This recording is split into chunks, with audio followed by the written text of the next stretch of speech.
نن هم حسین سره په جنگ د یزید نن هم حسین سره په جنگ د یزید واقعه هغه ده خو میدان بدل دی.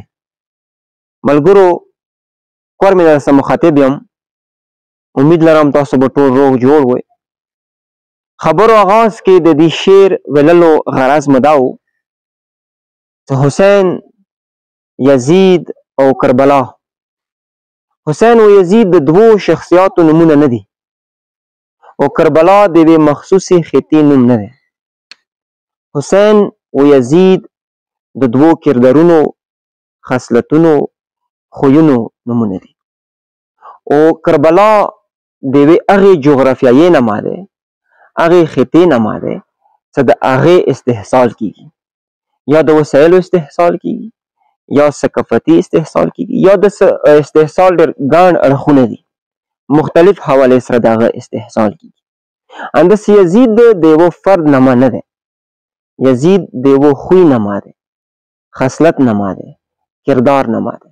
هغه هر یو کس یزید دی چې هغه ظلم کوي، جبر کوي او سر کې د استبداد سرکشۍ نشه لري او د غریب ولس استحصال کوي. اغ خوی نما، اغ کردار نما یزید دی. حسین دلته میټافر استعمال شوی دی، استعارې په طور استعمال شوی دی، یعنی هغه هر کس حسین دی چې هغه د ظالم ګریوان ته لاس چوي، هغه کس هغه سر کې د جبر او استبداد نشه لري، سرکش وي، د هغه ګریوان ته لاس اچوي، ظلم په خلاف پڅیږي، یو منظم مزاحمت کوي. هغه ته مو یو څه حسین.